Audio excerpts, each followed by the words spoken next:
Well, good afternoon. Thanks for coming. In addition to being Director of Government Relations at NCSC, I am also liaison with the National Guardianship Network and help plan the 4th National Guardianship Summit that we're going to talk about a little later.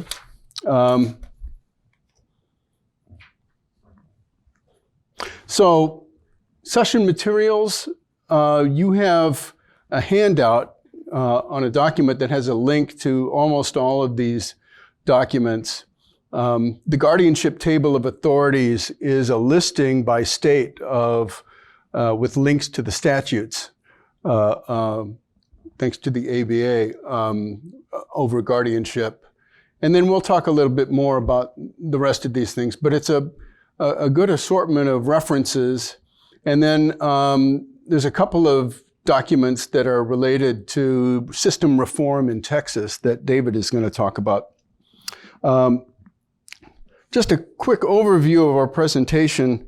I'm going to give you a sort of general overview of guardianship, what guardianship is, the recent history of reform efforts, and then at the end is an excerpt. Leave a few minutes. The last few minutes are an excerpt from a brand new video on the 4th National Guardianship Summit that I mentioned. And I think it really raises and tees up a lot of the really important issues in guardianship right now. And then I'm going to turn it over to Judge Cobb. She's going to talk about the judicial perspective, both local and nationally, on reform efforts. And David is going to talk about systemic reform in Texas, which took place over a number of years and he was very involved in. And then we're going to talk a little bit about sort of future tools and trends for the future. And we'll leave time for some questions. So,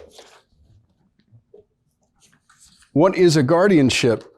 This is a generic description of guardianship, a relationship created by state law in which a court gives one person or entity the duty and power to make personal or property decisions for another person. So the nomenclature varies by state. Sometimes the word conservatorship is used, and sometimes one or the other word is used for power over the personal issues and power over the estate or the financial issues. Typically, the guardianship over the person and guardianship over the estate are separate determinations. And of course, it usually is used in cases of elderly people and people with disabilities.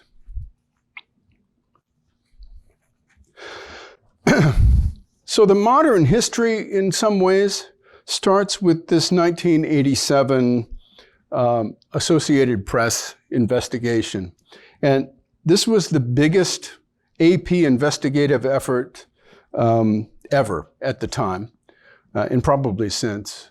They had many full-time reporters all over the country looking into guardianships.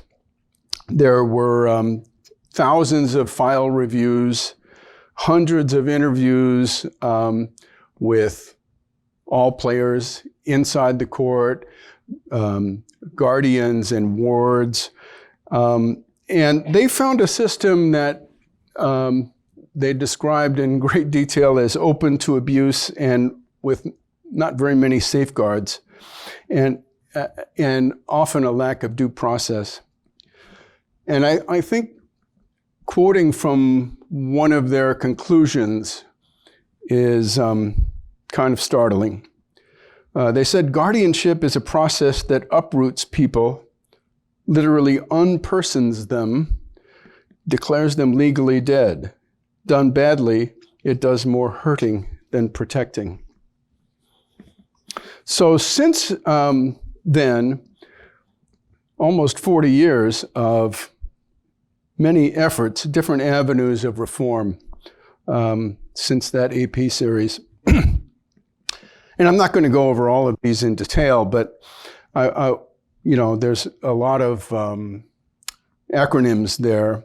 The NCPJ is the National College of Probate Judges, and Judge Cobb was president of NCPJ not that long ago. NGA is the National Guardianship Association, and it's a membership organization for guardianship,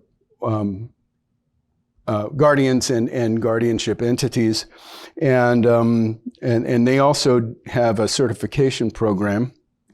NGN, I mentioned before, the National Guardianship Network. One of the things that's interesting about that is it brings together organizations involved in guardianship, and it brings together the elder law community and the disability community, which both obviously are very involved with guardianships, but don't often play in the same sandbox together. And WINGS stands for Working Interdisciplinary Networks of Guardianship Stakeholders. And it's really a modest grant program investment that you may know of in local court-led collaborations, and also had national coordination through the ABA. And so I think it stands out as an important model. So where we are in guardianship reform, there's been significant changes. You saw in the previous slide, there have been uniform laws. Some states have adopted uniform, updated guardianship laws, but there's a disconnect between law and practice, as there is in many fields. Data is a particularly difficult area, and I know we're going to talk about data throughout this presentation, but as you all know in court management, one of the big data problems is how long these cases go on. So, to put it bluntly, we really have no idea how many cases there are. We know that there are lots. But many systems lose track of cases after the initial guardianship decision. Inadequate attention to alternatives, like the spectrum of alternatives to full guardianship that we'll talk about in a minute, and continuing reports of abusive guardianships. So we talked about, or the title of this session talks about the time for reform. And the question would be, why now? Well, here's a couple of examples. I Care a Lot. Has anybody seen it?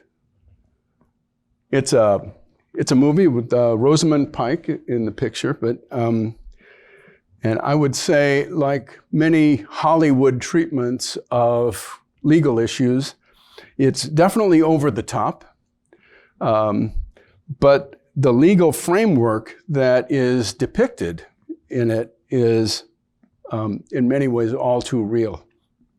And then, of course, the Free Britney movement. The Britney Spears case raised issues in public and political consciousness to, I think, an unprecedented level in guardianship. And Congress has been interested. David testified before a Senate subcommittee just a few months ago on guardianship issues. And we are hoping that Congress is considering acting and funding guardianship reform. So I told you I would raise a lot of these issues through the video. So that's coming up next. The 4th National Guardianship Summit took place in May of last year, and it was originally going to be at Syracuse University Law School. Guess what? it was a very successful virtual event. And this video just came out. So you're one of the first audiences to see an excerpt from this video, and I'll play it right now because, as I said, I think it raises a lot of issues.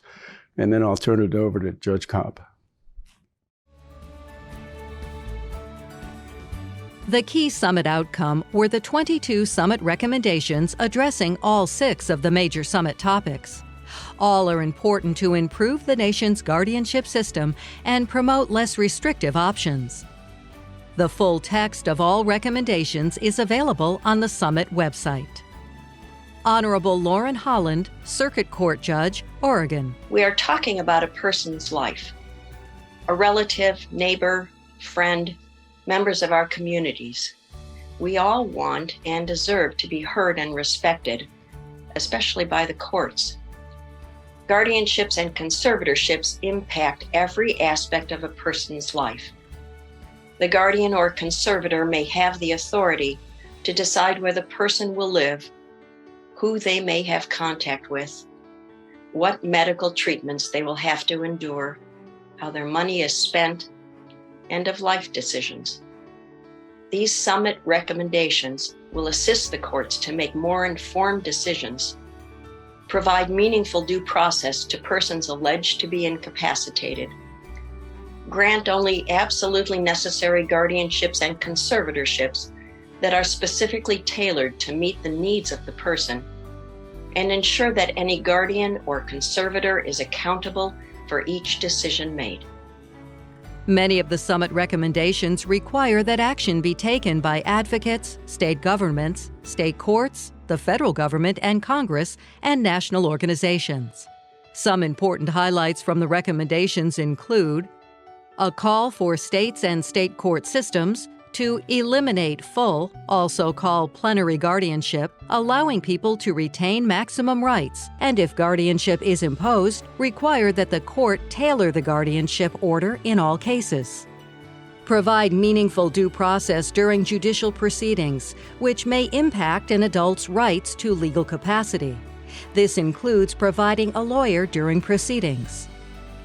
Adopt laws, policies, or practices which require courts to consider supported decision-making as an alternative to guardianship at the time of an appointment and periodically assess afterwards if a guardian is needed. Adopt and implement the Uniform Law Commission's Guardianship, Conservatorship, and Other Protective Arrangements Act, including the provisions mandating representation by a lawyer in adult guardianship proceedings. Ensure guardianship laws have better avenues, stronger protections, and greater independence for individuals being considered for guardianship and persons seeking to terminate or modify a guardianship order. Implement a monitoring system centered on the person after a guardian is appointed. Regulate court-appointed professional guardians through licensure or certification, or both, with sufficient funding for an agency to implement and oversee licensure and certification. Congress and the federal government also have roles. The summit recommendations first call upon Congress to create a guardianship court improvement program to support state courts in enhancing the rights and well-being of adults subject to or potentially subject to guardianship. And second, for the Department of Health and Human Services Administration for Community Living to take the lead, partnering with relevant federal agencies, national aging and disability organizations, and protection and advocacy agencies in promoting state and local collaborations to target guardianship abuse. Good afternoon. First of all, I want to clarify the terms I'm going to be using in my presentation. As Chris pointed out, guardianships can be called of the person, of the property, or conservatorships. For any protected proceeding when I'm speaking this afternoon, I'm just going to be talking about guardianships, and that's going to cover everything. I was asked to give a judicial perspective with regard to the issues in this case. And while I would agree that there have in fact been guardians who've abused their authority and the people that they're supposed to be serving.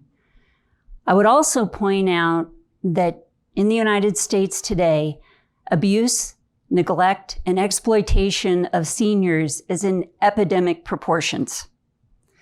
It's estimated that 20% of all seniors have endured some kind of abuse, neglect, or exploitation. And it's a disproportionate risk to adults with disabilities.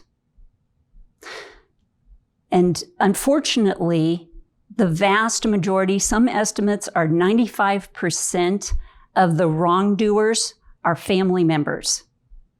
And because of fear, of shame, of just physical inability to report, only a small number of these cases ever come before the officers in the police department, the courts, or adult protective services. As an example, I had and this was on my criminal docket, this was not a guardianship. The defendant was the daughter of an 83-year-old blind woman. She had come to live with mom after mother's husband had died to help care for mom.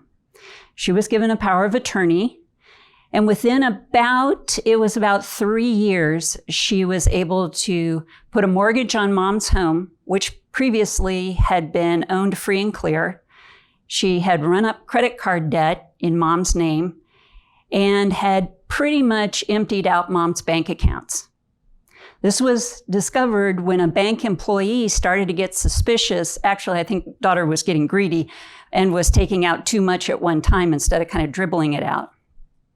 Nonetheless, defendant was convicted, and at the time of sentencing, now mind you, I have mom in the gallery. She wanted to be there. I'm required to ask a defendant if there's anything that they would like to say before the court sentences you. And this woman said, on the record, in open court, I don't know what the big deal is. I would have inherited it all anyway when she died. And while I agree, I think we all see that as outrageous. Unfortunately, in my experience, it's not that unusual. And my point is, when a guardian abuses the person that they're supposed to be protecting, it makes sensational headlines. All those clicks and everything all over the internet. But I would submit to you that the vast majority of guardianships do in fact serve to assist and protect those folks with disabilities. And as a judge, every day I'm faced with the allegations that the person's health and welfare are in danger, or there's undue influence, there is a financial ruin that'll happen because of some kind of abuse that's going on. And I'm required to balance those allegations against that person's individual rights and freedoms. But to do that, I need accurate and detailed information regarding that person. Every protective proceeding needs to be crafted to address the specific needs of that individual. An all too common scenario, I think, is, for example, dad has dementia, and since his wife died, the children have stepped up to the plate and they're helping out, and the neighbors are keeping an eye on him, and he's getting Meals on Wheels. And so they're cobbling together the support system that dad gets to stay in his home and live independently. Something happens and he falls and breaks a hip. He has to go to the hospital. So when it's time for discharge from the hospital, the doctor goes to son and daughter and says, dad needs to be discharged to a skilled nursing facility.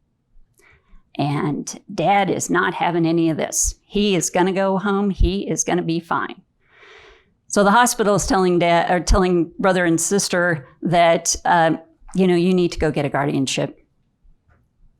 They go to their attorney. We need to get a guardianship. The attorney comes to court. Judge, we need a guardianship.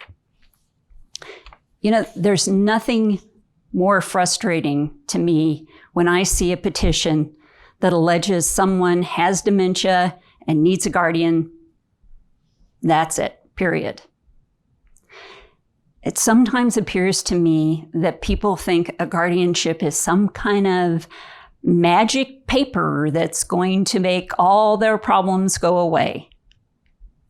And I've lost count of the number of times when somebody has said to me, but Judge, the bank, the police, the hospital told me I need to come here and get a guardianship. You know, like I'm handing them out like cookies or something. I think a protective proceeding has always got to be viewed as a last resort.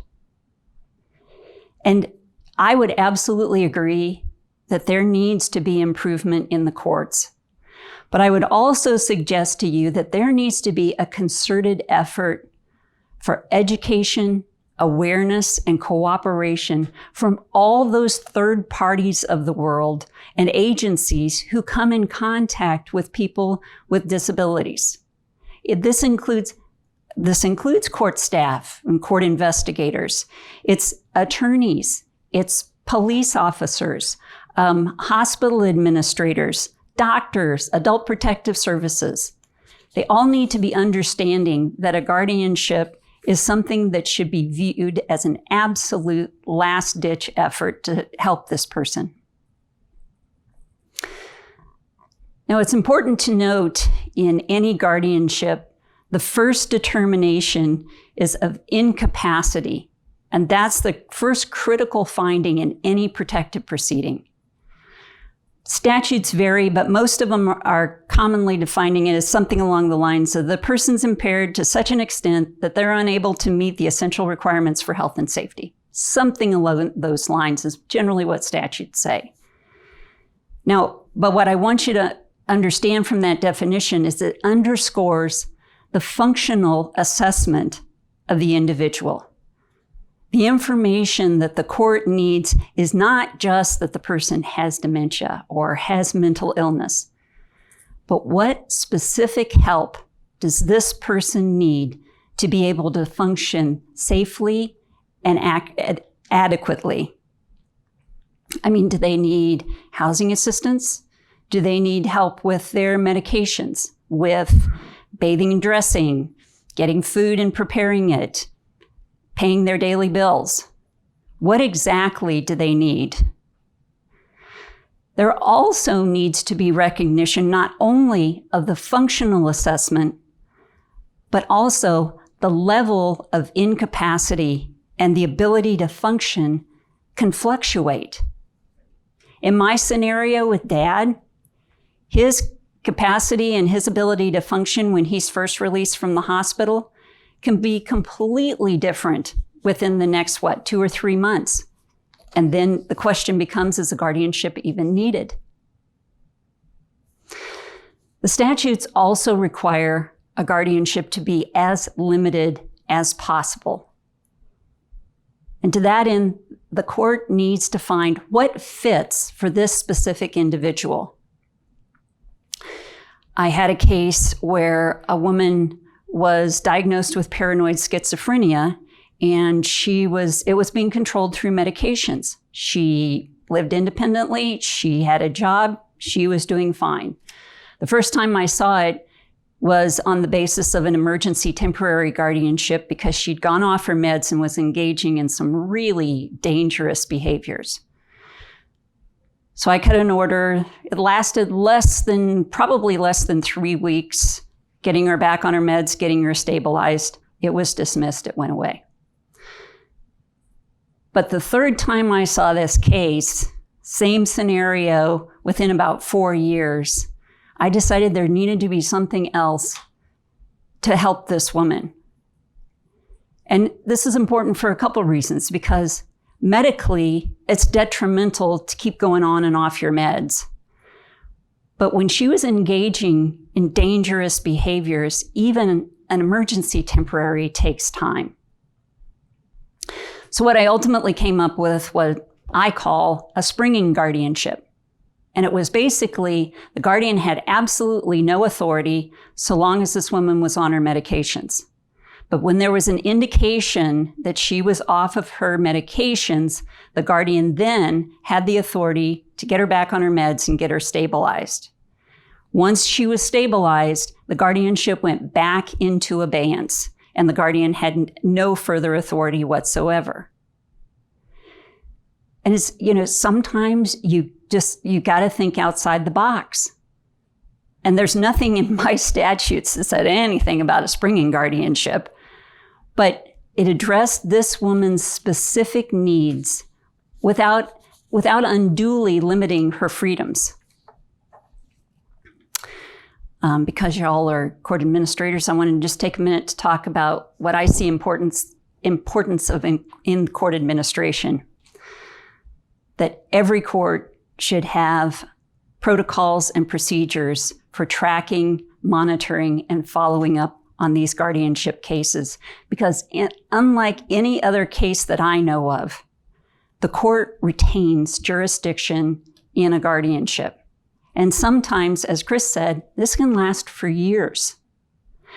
But more importantly, there is a statutory responsibility that the court has to the protected person.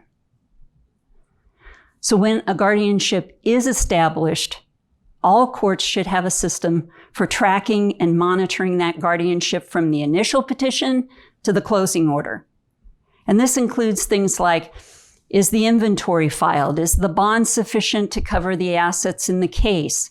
Actually auditing the annual accounting. There's some courts I've been in that they check that it's filed and don't ever look at it. Actually reviewing the annual report with regard to the status of the protected person. And, staff can be trained to keep an eye out for any of those red flags or the areas of concern that they need to bring to the attention of the judge. Court staff can also routinely calendar and track the pleadings that need to be filed. And many times, the initial notice of deficiency can be sent out by a staff member. So note, what I'm talking about really is not involving judge time in any of the initial calendaring and review of these cases.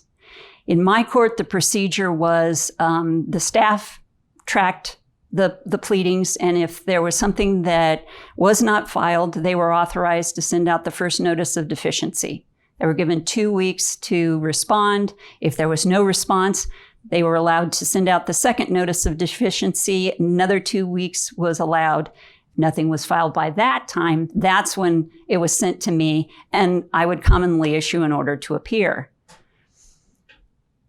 The beauty of that system was I would estimate probably 95% of the cases were taken care of in that first or second notice of deficiency that I really didn't get involved in at all. With the aging of our population in the country today and the amount of wealth held by the baby boom generation, I just don't see the need of the protections that are afforded by guardianships as diminishing anytime soon. I would say that stakeholders in the community need to be aware that a guardianship is not a one-size-fits-all solution to their problems. And they need to be aware and utilize alternatives to a protective proceeding. And courts can take the lead in educating those stakeholders. But in addition, I think that courts also have to allocate the time and the funding, not just to train judges, but to establish protocols and processes for tracking and monitoring these cases.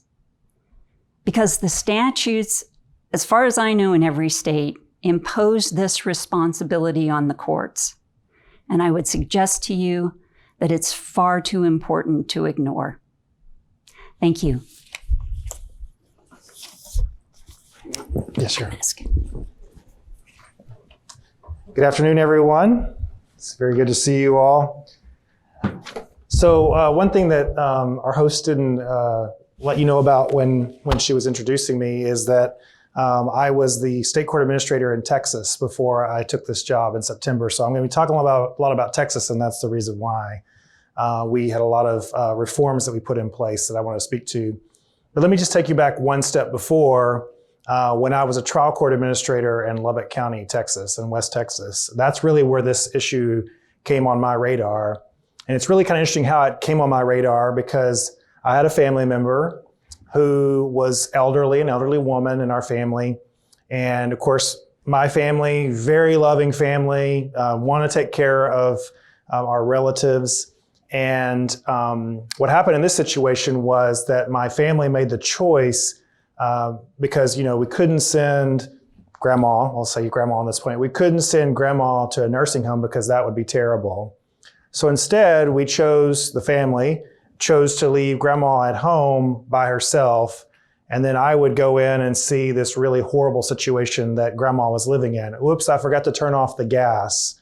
Or somebody call and remind grandma to take her medicine, but then grandma would forget that she even was on the phone anymore and go set the phone down. And then it was, this over and over and over happened. And I got to thinking, if my family, who loves grandma intensely, if things like this can happen, what about families or friends or others who maybe don't have the same kind of perspective? And so when I was trial court administrator, I decided to go down to the county clerk's office and I said, show me where the guardianship files are. As a trial court administrator, I had never thought about guardianship because I was worried about criminal cases and civil cases and family cases. And so they show me these filing cabinets full, and I thought, well, I can't look at all of these. There were tons of cases, obviously, that were open at the time. And so this was in about 2012. I said, well, give me all the 2002 cases. So they brought me a stack of files and put them on my desk. And I made it through 2 cases and I quit because I was so horrified at the things that I was seeing in these files. And so that was in 2012. And a few months later, I became state court administrator in Texas. And I said, we will do something about this. I'm in a position now where I can begin to do some more things about this. And so that's where really guardianship came about for me. And I would urge you all to take similar steps in your own jurisdiction, because let me show you this slide. If you're not aware of this, as Judge Cobb was just mentioning, we have an aging population. This graph here shows you the number of people in the United States who will be basically over 65. And you see at the top, if you can't see it very clearly at the top, about 49.2 million people in 2016 were over age 65. That was about 15% of the adult population in the United States. You can see in 2020 where we're at, that number has now gone from 49 to about 56 million older Americans, about 17% of the population. And if you look down at 2060, 94.7 million people, right at almost double the number of people from 2016 will be over age 65 and almost make up a quarter of the population. So as Judge Cobb was saying, this is not a problem that's going to be diminishing. This is a problem, if you want to call it such, that we're going to be dealing with. And as Judge Cobb mentioned, of course, more and more with the success of people and gaining more and more financial stability and things, obviously more and more money that these people have that ultimately the courts may be having to deal with over time. And so I urge you all to maybe, as we talk about this today, think about what role you can play. I would also just remind you, I don't know how many of you were in jurisdictions. I was in Texas where we had the criminal death penalty. The most egregious thing a court can order for a person is to take their life. And guardianship is often referred to as the civil death penalty, because courts can basically take away every right from a person, and the right to vote, the right to marry, the right to decide whether or not whether they can drive, the right to make medical decisions, the right to housing decisions. Every right that you have, of course, can be taken away by a court. Of course, guardianship's meant to do that to protect people from individuals taking advantage of them, and that can be a very good thing. And in most cases, as Judge Cobb said, is a good thing. Of course, the problem is whenever it doesn't go wrong. And interestingly enough, this is one area where the court's responsibility is to essentially protect that person forever. And so, a lot of times, again, as a court administrator, I never looked at these cases, but maybe in fact they're some of the most important, if not the most important cases that we have on our dockets. So let me talk a little bit about this. And I know you probably can't see this, but you'll have access to the slides on the app. But this is just a graphical showing at least in Texas, and probably most states are the same, of the continuum of really individuals, options for people who have limits in their capacity. So you can see over here on the very far left, really the least restrictive alternatives. So like, for instance, a medical power of attorney or a durable power of attorney, a declaration of mental health treatment that someone can file about what they want with that. And then it goes all the way over to the right to the most restrictive types of options that can be used for people who have limited capacity.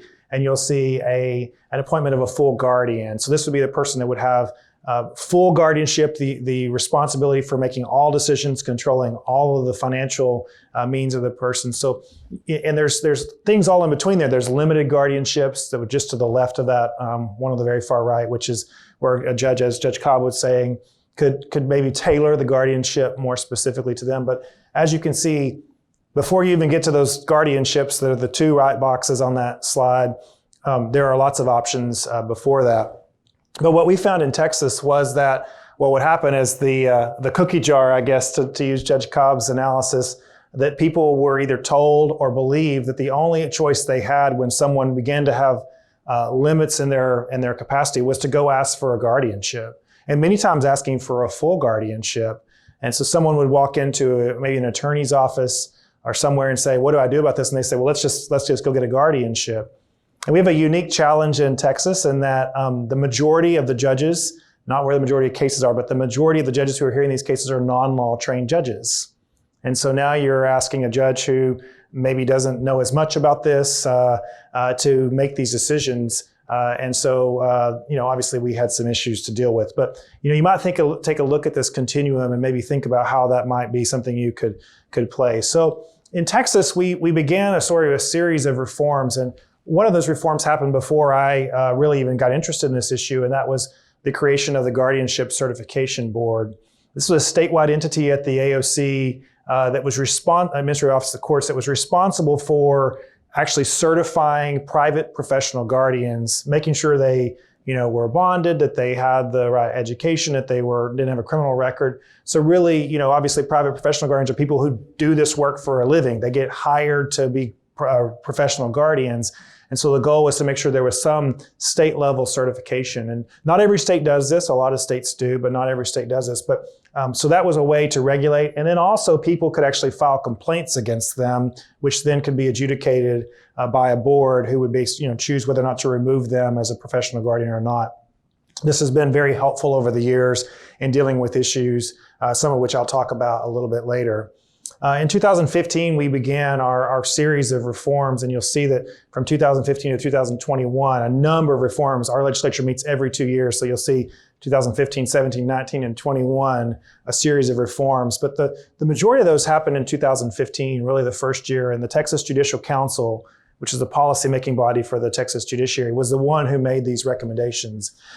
In your materials that you have on the app, is a more detailed description about each one of these. I don't want to take the time to go through all of them. There's even references to the bill number. So if you want to go actually read what we did, you can do that. But I just want to highlight a few of these. The first one on here from 2015 was ensuring that alternatives to guardianship are explored. You see that whole list of alternatives that can be used before guardianship. But what we found in our work of working with WINGS, we had a WINGS group working in our state and the Judicial Council looking at this, was that the attorneys who were bringing these cases to court, family members who were asking for the guardianships, judges who were involved in this, others that were involved in the guardianship process, were not always exploring whether or not there were less restrictive alternatives to a full guardianship that could be used.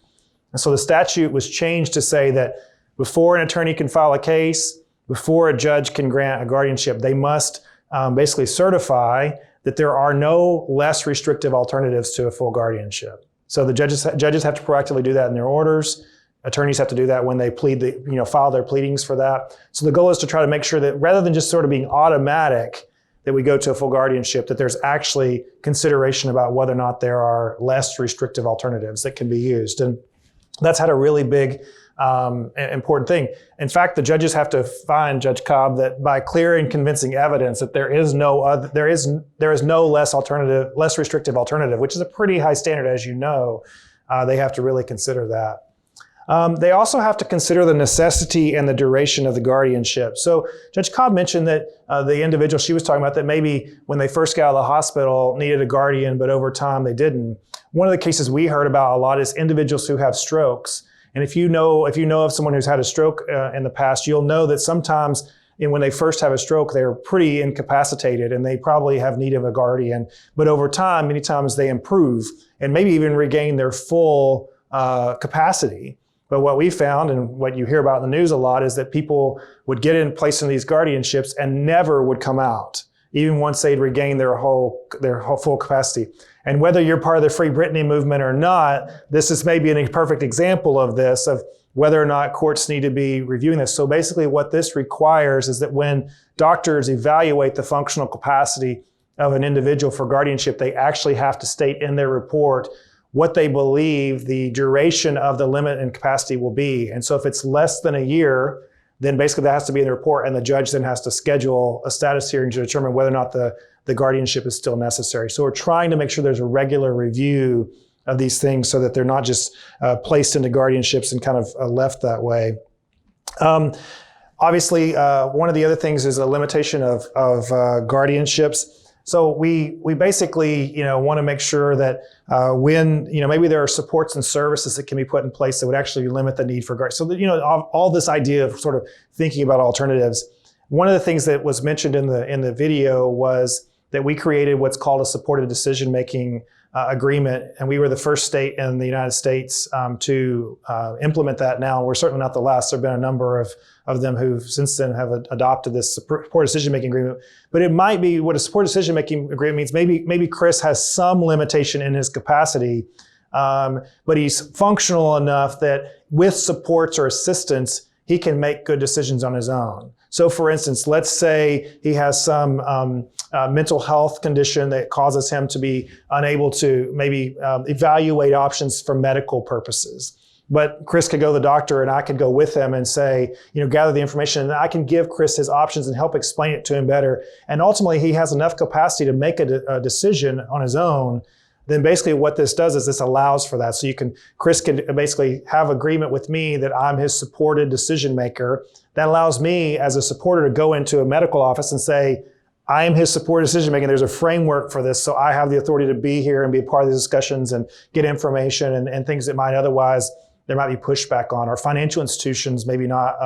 So supported decision making is another alternative that was put in place at that time. The other thing that is an interesting one, many of you may have heard of the Casey Kasem story over the past, where he was under guardianship and then his guardian moved him and didn't tell the family where he was at. And this was obviously a big issue at the time. And so there's a requirement that before, unless it's an emergency, which is defined, unless a guardian provides notice to family members and friends, to other people who have indicated they want notice, they're unable to move the guardian without providing an opportunity for the family members and friends to object to that. Also, the court has to receive notice of that move. And basically, if there's an objection, then the court is authorized and required to have a hearing to determine whether or not that's going to occur. So, especially if they're being moved to a more restrictive facility. So, if they're moving from a personal home to a nursing home facility or to another type of more restrictive facility.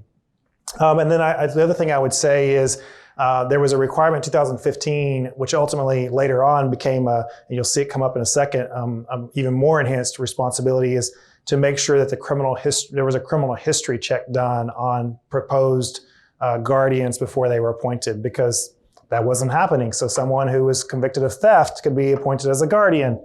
It's not a great qualification to be a guardian. So basically, there was a requirement that the judge had to ensure that there was a criminal background check done and review that prior to appointing a guardian. Ultimately, that became a statewide responsibility. You'll see in a second.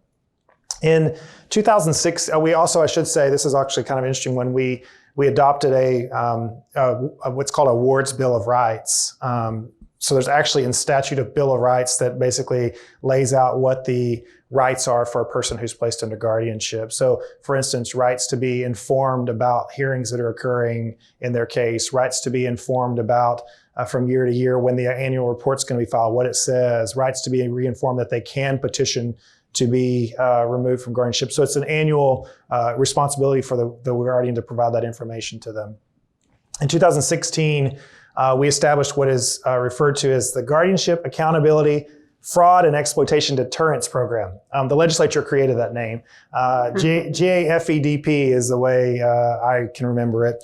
But basically what this was a statewide effort to Judge Cobb's point that we'd be doing a better job of monitoring these cases. It was a statewide effort to be able to assist judges in reviewing and monitoring cases for compliance with statutory required reporting for annual accounts, annual reports, annual accountings, inventories, and those type of things. And I'll show you some of that in a second. But basically, it was a pilot program that ultimately you'll see became a statewide program. And what I will tell you is, you'll see the statistics in a minute, is this was a place where we began to see a lot of problems.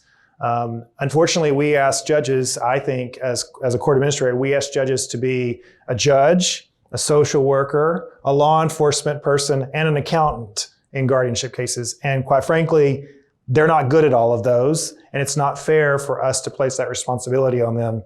So the goal of the GAFEDP program was to really provide support to them, to have all that information provided to them so that whenever they're making decisions, they have the best information they can. In 2017, we saw even more increased regulation of guardianship programs. So we looked at, basically we had the 2005 where we were regulating guardianships, but the programs where, let's say you owned a business where you employed 10 guardians, those weren't being regulated. So we saw some of that happen. The statewide guardianship program, the GAFEDP program, went statewide. And we also established, and this was kind of an interesting thing, as Chris said, we don't have good data. So Texas established a statewide guardianship registry where every single guardianship in the state is now registered with the state. We know who they are. We know who their guardian is. We know who the contact information is, all those type of things. And then one of the reasons why that was put in place was a very specific example where a ward was out wandering around the city and was arrested and placed into jail.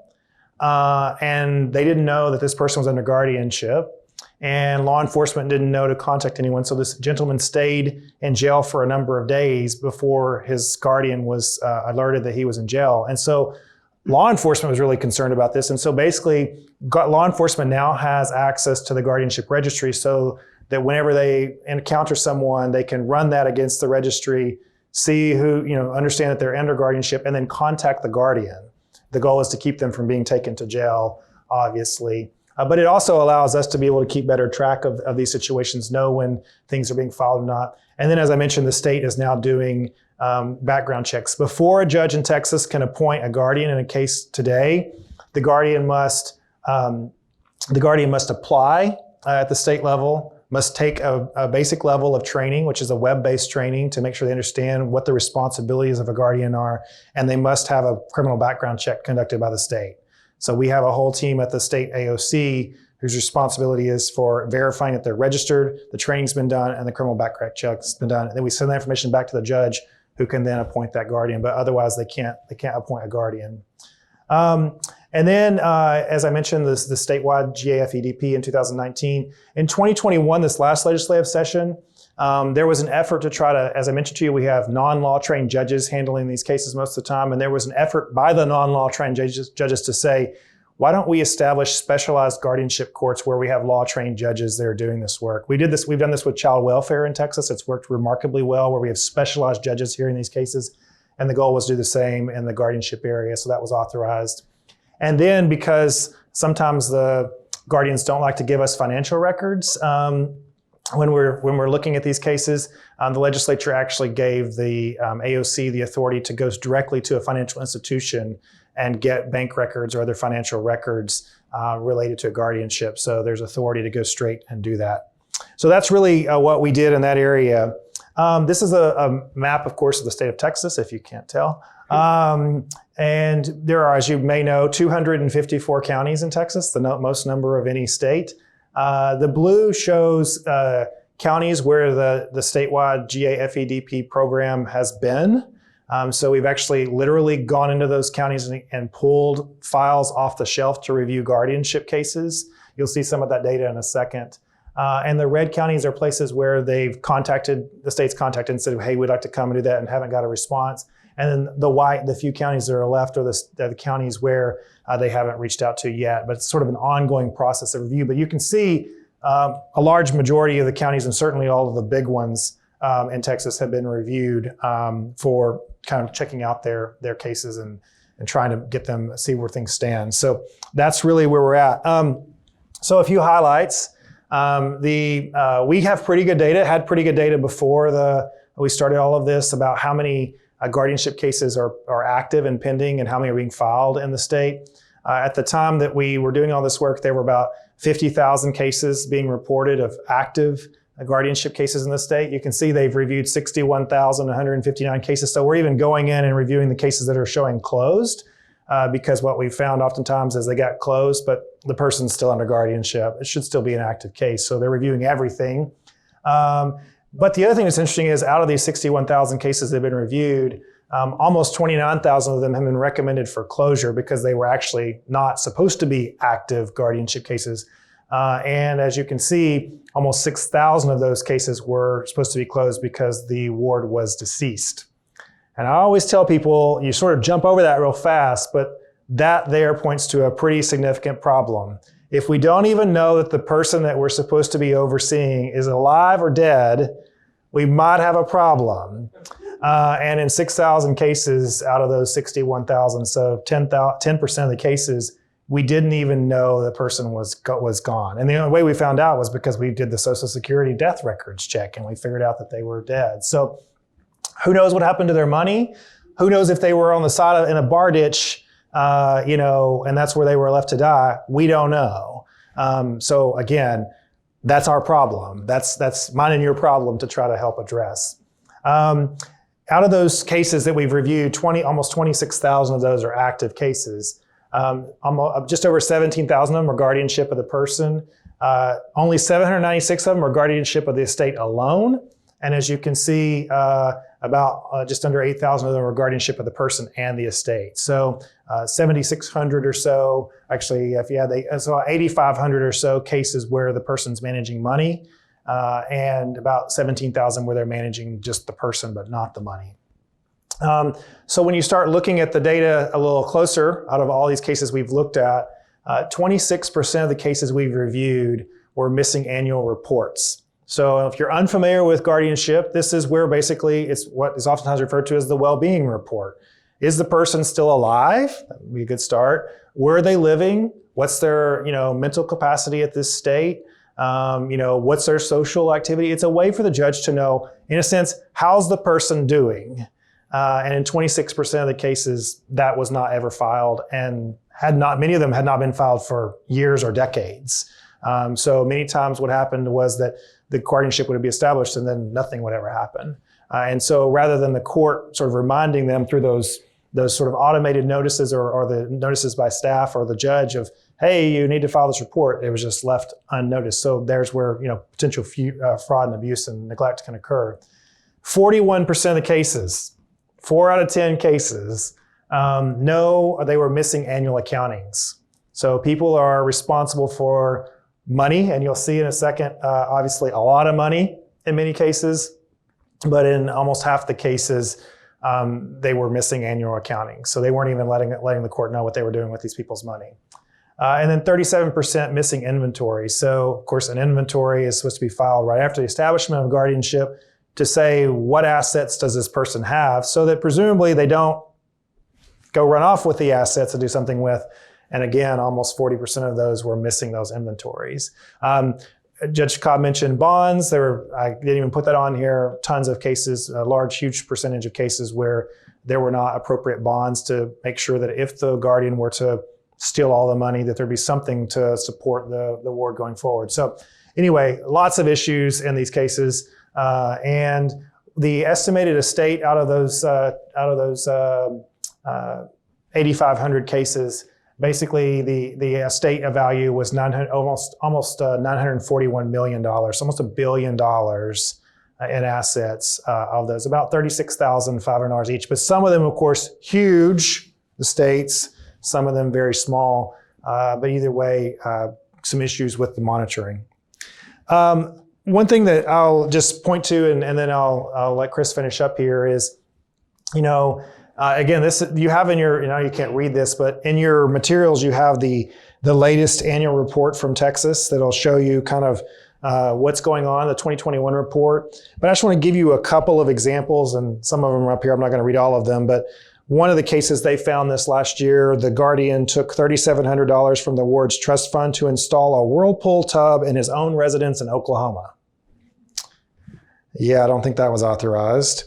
We had another one where over $16,000 in Cash App transfers without justification in one review period in 1 year, $16,000 being transferred, away. One, the Guardian is charging the ward's estate for food, utilities, and other items, not for the ward, but for themselves personally. And it was somewhere between $8,000 and $10,000 a year. And the ward's only income is Social Security income. So they're taking almost all of that. One of them, guardianship of an estate, was improperly closed with a balance of $2 million in mostly liquid assets, citing that there was a previous durable power of attorney, and that's the reason why the case should be closed. Another one, a guardian is writing checks to himself for $2,300 a month for the allowance distribution, which is 80% of the protected person's structured settlement income. So I could go on and on and on. I mean, these stories, I used to tell our staff who were working on these, like, don't come in more than once a week and tell me these stories. I don't want to be depressed and jump out the window. I mean, but the fact is that these are issues. And as Judge Cobb said earlier, one thing to note about all these, in almost every single instance where we found problems, not without exception, but almost every single instance, the person who was financially exploiting, abusing, or neglecting the ward was not a private professional, which is where all the attention has been given in some of these movies and things. It was a family member. So, the fact that you think, oh, well, it's their family, so we don't have to worry about this, that's not true. I think the number was about 98% of all of our problems we found were with guardians where the family member or a friend was the guardian. In some of those, did not look like it was willful exploitation, neglect, or abuse. It was sometimes just oversight. If the court would have said, court staff would have said, somebody would have said, hey, you need to file this report, or hey, you can't be, spending your inheritance before it's yours, then maybe this would have been a different situation. It wasn't like they were stealing the money to put a hot tub in their house in Oklahoma, although that was probably a family member if I had my best guess. But it was really because they just weren't aware, or it was oversight. So, I think the bottom line message I think we all have to think about is what our responsibility as court administrators is to really come alongside judges and make sure that individuals who are under the protection of the court are actually protected. And so I urge you to think about what you can do similar to me and make this as a higher priority as maybe some of the other case types on your docket. So I'll turn it back to Chris. David. So I mentioned that I think it's a good lead-in, that last part about monitoring to, I mentioned that Judge Cobb was involved on a national level with reforms in monitoring. I wonder, could you walk us through the guardianship monitoring tool that you worked on? You want to pull it up? Sure.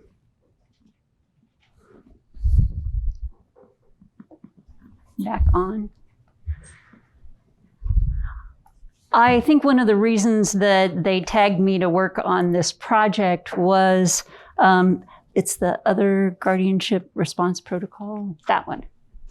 Was I come from a general jurisdiction state, and it's where they don't have any designated courts dealing with guardianships and conservatorships. As judges, we're deemed to be qualified to hear everything. Which is usually fine, but guardianships and conservatorships are such a narrow, specific area. But also, this one came up from the National Center for State Courts with a grant from the State Justice Institute to help courts address when you get a call or a report of abuse, neglect, or exploitation. Because what they were finding out was courts simply didn't know what to do. There weren't processes in place. So this is an interactive tool from the National Center for State Courts, and it's in your materials, that sets out the different categories. And one of the things I wanted to when we were putting this together, it had to be nationwide. So we had to be pretty broad brush in it. But the nice thing is, in these drop-down boxes underneath the categories, you can add your own state statutes. You can add your own specific requirements or your case law. So you can tailor this to your own specific statutes and your own state. And to do that's above my pay grade, so you can contact Chris how to do it. It's IT stuff that I have no idea what I'm doing. So you probably can't see this very well, but the first category is the complaint, and it's dealing with, for example, does your staff know what to do if somebody from the public comes in or they get a phone call and somebody's reporting some kind of abuse? I mean, do they know what to do? How do they document it? Where does it go? And it makes all kinds of suggestions with regard to that. The next category is the investigation. You know, talking about there's a difference depending on the source and what's alleged. You know, if I get some kind of vague letter from the neighbor saying Guardian doesn't take her to church enough and doesn't come and visit, as opposed to the sheriff's office saying that there's some physical abuse going on, I'm going to answer both of those, but the timing on it and what I'm going to be doing right away is going to be completely different. The last three categories, the far category over there is the hearing process. It's talking about when is mediation appropriate, those kinds of things. The determination that the court would be making, this is where you'd be putting in your statutes. And then the last is the possible resolutions of the case. Those last three categories, I think, are more like a bench book.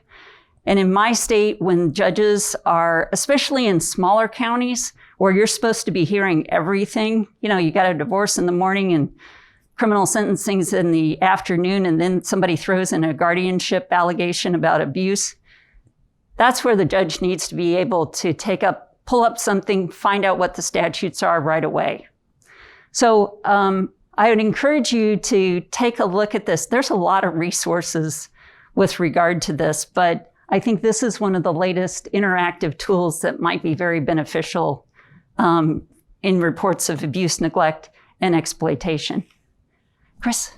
So you also have a link to NCSC's resource page on guardianships, which you might find useful. The last thing we wanted to do a little bit of deeper dive into is one of the ideas you heard from the Guardianship Summit, which is the idea of Congress devoting funding directly to the state courts for guardianship planning and improvement. Are any of you familiar with the Child Welfare Court Improvement Program? One, two.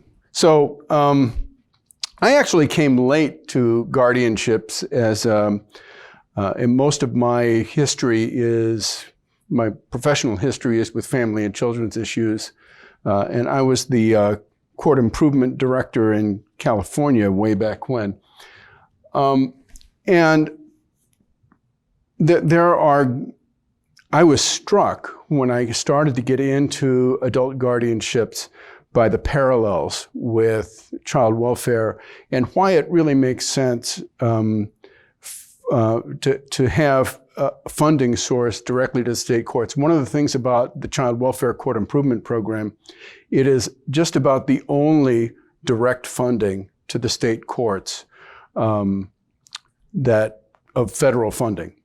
Almost all federal funding is either a discretionary grant or comes through the executive or legislative branches of the state.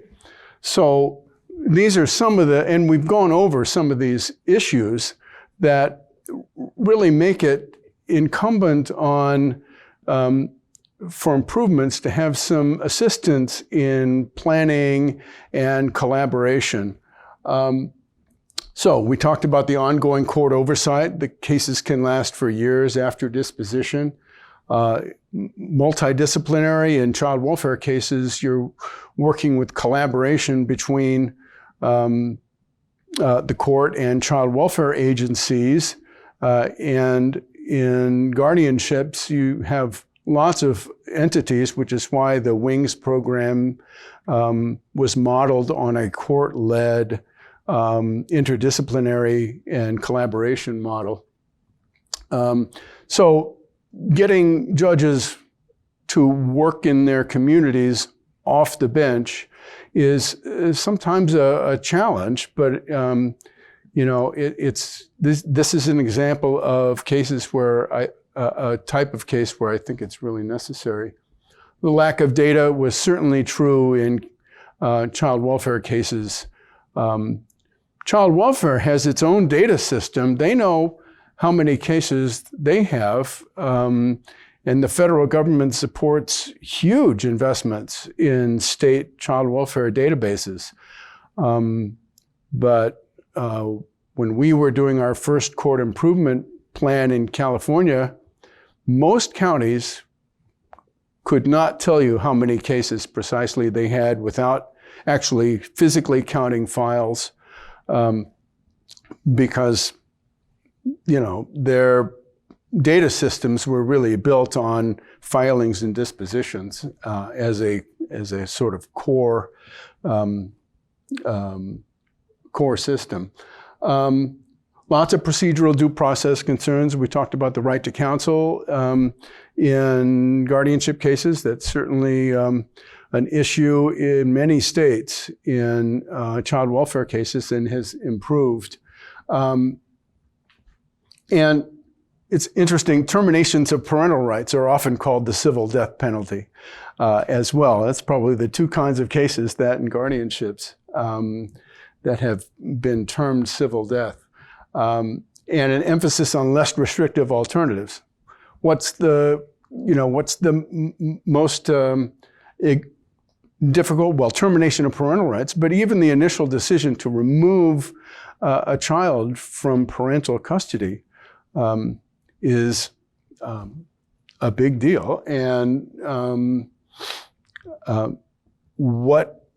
one of the things that's important for the courts to be working on is a spectrum of alternatives to that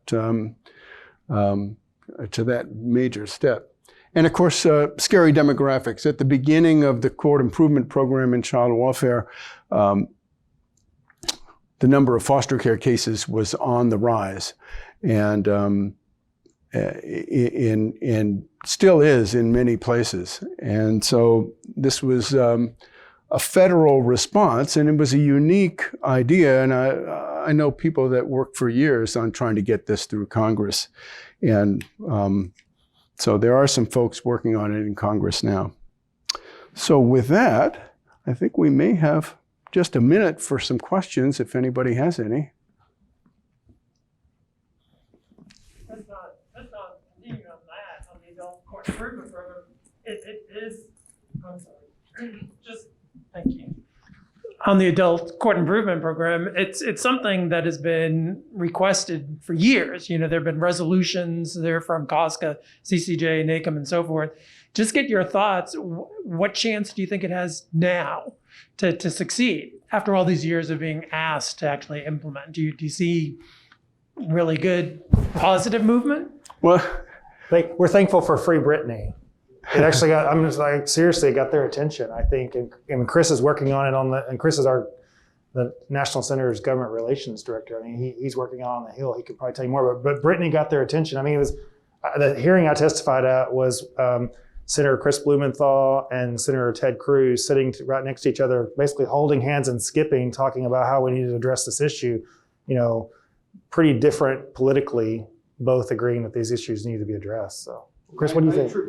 David's testimony that Don't know about that. got them to give each other a figurative hug. But it is one of the few bipartisan issues, and I don't want to jinx anything, but we have certainly heard that in the wake of that hearing and some activity that Blumenthal and Cruz are actually working on legislation on guardianship reform that will include a court improvement program.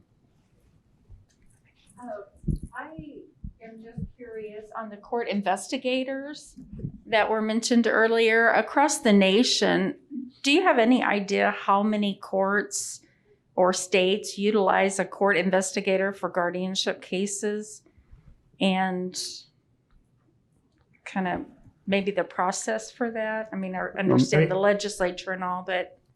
I mean, I can tell you in Texas, I know the details about that. The only courts that have court investigators, so there's 254 counties that have, that handle probate guardianship cases, and only 10 of those 254 counties have court investigators. So the vast majority don't. So I think, I don't know, Judge Cobb, what your feeling is. In Oregon, an investigation is required in any guardianship every guardianship proceeding, and so having the court investigators is required. Are you talking about? You're talking about on staff, right? Yeah. Do you have? On staff. Not like the attorney that's appointed to represent the respondent in the initial hearing, but somebody who might go out and investigate if there is maybe a question of abuse, or maybe we haven't heard from them, and maybe the judge wants someone to put an eye on that situation to see what's going on, or that kind of an investigator. We have court investigators. They're not employed they're appointed by the court, but they're independently recruited. We recruit them, we train them, but they're considered independent contractors. How are they funded? With the initial petition in any protective proceeding, and then there's a fund for, like the ones you're describing. What's going on here? I've got some allegations that something's going on, that they can be paid through that. Okay. Paul, so I just wanted to add to that 5x8 card that was given to you upon coming into the room was an update to the Adult Guardianship Guide. And what that work group did, we reached out to states around the country to find these good programs and to list what courts are doing. So in the appendices of that guide, there is a listing of the courts that have investigative programs and audit programs and all that. So there are multiple appendices and some great resources in that guide that you can look at the great work of the state courts around the country and maybe replicate some of those. So with that, I want to thank David and Judge Cobb, and thank you for coming. And we'll be around if you have any questions. Oh, and my contact information is here. So feel free to follow up with any questions. And thank you all again.